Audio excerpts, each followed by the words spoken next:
What if I told you the greatest warrior who ever lived spent 30 years hiding a secret?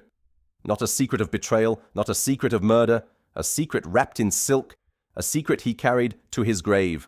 May 14th, 1219. England.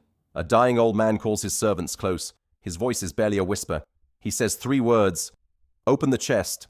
What they found inside had been locked away for 3 decades, and it would reveal everything about the man history called the greatest knight who ever lived.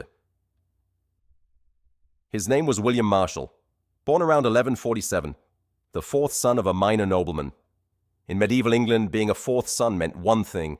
You got nothing, no land, no title, no future. While his brothers inherited estates and wealth, William got a sword and a horse. That was it. But here's where it gets dark. When William was just 6 years old, his own father used him as a hostage. King Stephen of England threatened to hang the boy. His father's response? I still have the hammer and anvil to forge better sons. He abandoned his own child to die. 6 years old, alone, in enemy hands. Most children would have broken. William Marshal did not break. He trained. He fought. He bled. Tournament after tournament across France and England. He never lost a joust. Not once. Not ever. In one single tournament season, he captured 103 knights and took their horses and armor as prizes. 103. He became rich. He became famous. And then a king noticed him. By 1183, William Marshal was at the peak of his power. He served King Henry II of England. He was trusted, respected, feared, but then everything collapsed. The king's own son, young King Henry, turned against his father. Marshal followed his lord loyally. When young Henry died of fever during the rebellion, Marshal made a deathbed promise. He would carry his lord's crusader cross to Jerusalem personally. So William Marshal traveled to the Holy Land. Jerusalem? 1183. The city was tense, dangerous, electric with conflict. It was here, in the ancient markets of Jerusalem, that William Marshal saw something. 2 lengths of Syrian silk, emerald green, gold threads running through it like veins of light. The most beautiful fabric he had ever seen in his entire life. It cost a fortune. He was not a rich man at that moment, but he bought it anyway. He didn't sell it when he was poor. He didn't sell it when he needed money desperately. He locked it in a wooden chest. And he waited. For 30 years. He waited. What did William Marshal do for those 30 years? He served. He fought. He survived. King Henry II served him. King Richard the Lionheart served him. King John served him. King Henry III served him. 5 English kings across 7 decades. He once charged directly at King Richard during battle, and instead of killing the king, he killed the king's horse. Richard never forgot it.